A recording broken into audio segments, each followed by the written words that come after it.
है, इस पे बात करनी है। कमिश्नरेट सिस्टम अभी माननीय मुख्यमंत्री जी ने अपने पहले कार्यकाल में लखनऊ और नोएडा को कमिश्नरेट सिस्टम कर दिया, और कुछ और सारे महानगर भी कमिश्नरेट सिस्टम है। अभी माननीय प्रधानमंत्री जी ने ये कहा कि 10 लाख या उससे ज़्यादा जिस डिस्ट्रिक्ट की आबादी हो उसको भी कमिश्नरेट सिस्टम में लागू कर दिया जाए। तो ये कमिश्नरेट सिस्टम क्या होता है, ये आप लोगों को मैं एक्सप्लेन कर दे रहा हूँ बहुत ईजी, 1 मिनट में। हुआ ये कि पूरे एक जिले को पहले पूरा डिस्ट्रिक्ट मजिस्ट्रेट मैनेज करता था। डिस्ट्रिक्ट मजिस्ट्रेट जो आईएएस होता है, डीएम जिसको कहते हैं, कहीं कहीं कलेक्टर कहते हैं। तो अब क्या होता है कि एक जिले को 2 भागों में बांट दिया गया। अब लॉ एंड ऑर्डर को पुलिस सिस्टम मेंटेन करेगी, बाकी जो बचा है उसको आईएएस डिस्ट्रिक्ट मजिस्ट्रेट करेगा। तो उसमें होता क्या है, एक सिंपल चीज आप लोगों को बता दें कि पुलिस का सबसे जो निचला कैडर होता है कांस्टेबल होता है, पुलिसमैन जिसको, पुलिस तो एक पूरा डिपार्टमेंट है, पुलिसमैन एक कांस्टेबल कहते हैं, फिर उसके बाद हेड कांस्टेबल होता है, कांस्टेबल की डायरेक्ट भर्ती होती है, फिर हेड कांस्टेबल, फिर एक पीतल का स्टार लगा के एएसआई होता है, ठीक है। फिर एसआई होता है जिसकी डायरेक्ट भर्ती होती है, सब इंस्पेक्टर, फिर उसके बाद वो इंस्पेक्टर बन जाता है जिसपे 3 पीतल के स्टार होते हैं।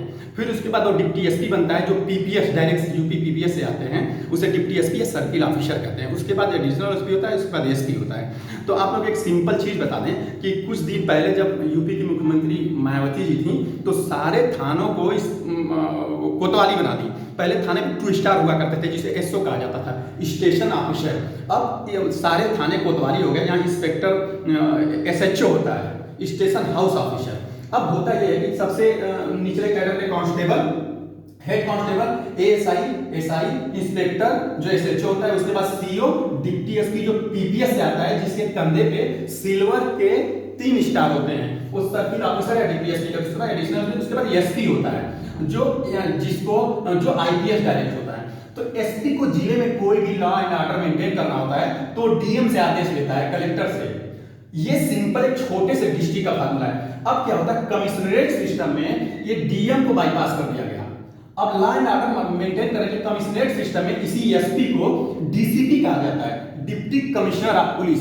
इसी एसपी को कमिश्नरेट सिस्टम में डीसीपी कहा जाता है। अब इसको कोई लॉ एंड ऑर्डर मेंटेन करता है तो डीआईजी, जो पहले डिस्ट्रिक्ट में डीआईजी थे उनको कमिश्नर ऑफ पुलिस सीपी कहा जाता है। तो लॉ एंड ऑर्डर मेंटेन करने के लिए एसपी सीधे डीआईजी, डीएम जो कलेक्टर आईएएस होता है उसको बाईपास कर देंगे। कहने का मतलब कि कमिश्नरेट सिस्टम में पुलिस पूरी स्वतंत्र हो जाती है, वो अपने डिपार्टमेंट का लॉ एंड ऑर्डर मेंटेन करने के लिए कभी आईएएस, डिस्ट्रिक्ट मजिस्ट्रेट या कलेक्टर के पास नहीं